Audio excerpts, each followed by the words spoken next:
नमस्कार बच्चों। आइए आज हम लोग सीबीएसई बोर्ड कक्षा 10 के बिहारी के दोहे का अर्थ पढ़ते हैं। बच्चों, बिहारी के कुछ दोहों का अर्थ मैं बता चुकी हूँ। आगे दोहे का अर्थ बताती हूँ। उसके पहले मुझे आपसे ये कहना है कि आप पुस्तक अपने सामने खोल लेंगे। पुस्तक खोलने से अर्थ अच्छी तरह समझ में आएगा। बैठी रही अति सघन बन, बैठी सदन तन माह, देखी दोपहरी जेठ की, छाहों चाहती छाँव। यहाँ बेटा ज्येष्ठ मास की दोपहर का वर्ण, अत्यंत गर्मी पड़ती है और जब मध्याह्न का सूर्य चमकता है तो कहीं छाया दिखाई नहीं देती। उस तपती हुई दोपहरी का ये वर्णन कर रहे हैं, गर्मी का, ग्रीष्म ऋतु का। बैठी रही अति सघन बन, बैठ गई है सघन बन, घने वन में।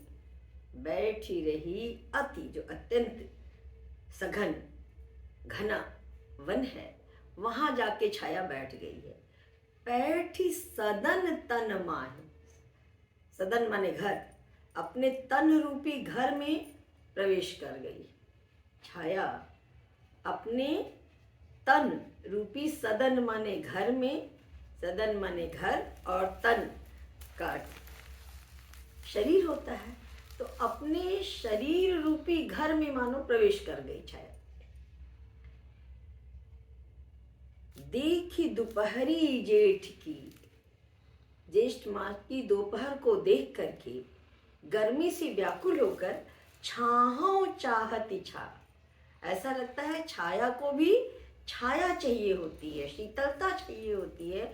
वो गर्मी से व्याकुल होकर के अपने शरीर रूपी घर के अंदर जाकर के छिप गई है।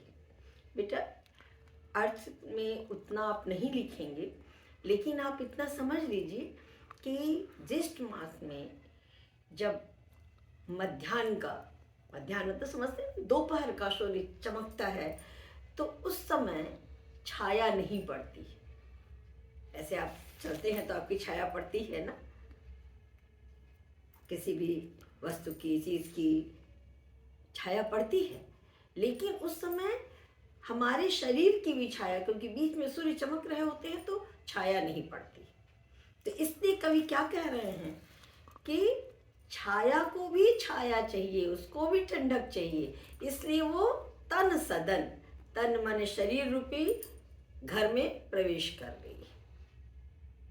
तो इसमें विशेष में बस आप ये लिखें कि ज्येष्ठ मास में जब मध्याह्न के सूर्य चमकते हैं तो छाया नहीं पड़ती है, अतिशय गर्मी होती है। उसका वर्णन करते हुए कविवर बिहारी ऋतु वर्णन में कह रहे हैं कि बैठी रही अति सघन बन। अब अर्थ देखिए, इतना लिख के फिर अर्थ लिखिए कि ज्येष्ठ मास की दोपहर में अत्यंत घने वन में छाया, वहीं छाया मिलती है, जो घना वन है वहां छाया चली जाती है। या सदन तन, तन सदन, शरीर रूपी घर में प्रवेश कर जाती है और कहीं भी छाया नहीं होती। जे देखी दोपहरी जेठ की, ऐसा लगता है कि ज्येष्ठ मास की दोपहर में गर्मी से व्याकुल होकर के छाया को भी छाया चाहिए होती है, शीतलता चाहिए होती है, इसलिए वो घने वन में भाग जाती है। चलिए अगला दोहा देखते हैं। कागद पर कागद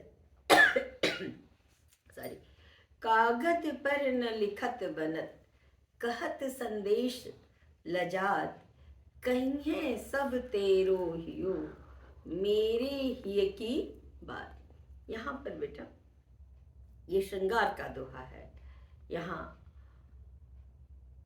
नायक नायिका एक दूसरे को पत्र जो लिखते हैं, उसमें अपने हृदय की भावना का वर्णन करते हुए कहते हैं, कागद पर न लिखत बना।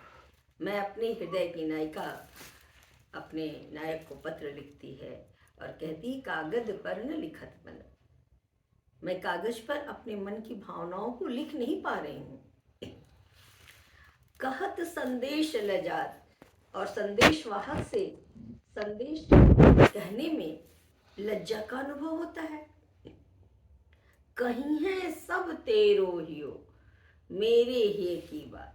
अपने हियो माने बेटा हृदय, अपने हृदय से जब तुम पूछोगे तो मेरे हृदय की भावनाओं को तुम्हारा हृदय बता देगा। अर्थात तुम भी मुझसे प्रेम करते हो तो तुम्हारे मन में जो भावनाएं मेरे प्रति हैं, जो प्रेम है, जो व्याकुलता है, वही प्रेम और व्याकुलता मेरे हृदय में भी है।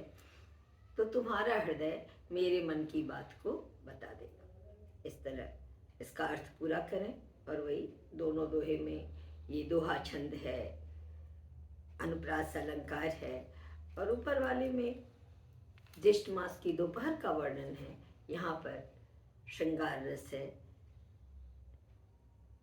नायिका अपने नायक को पत्र लिखते हुए कहती है कि मेरे हृदय की बात तुम्हारा हृदय तुम्हें स्वयं बता देगा। इस तरह बच्चों इन दोनों दोहों के अर्थ को आप पढ़ें।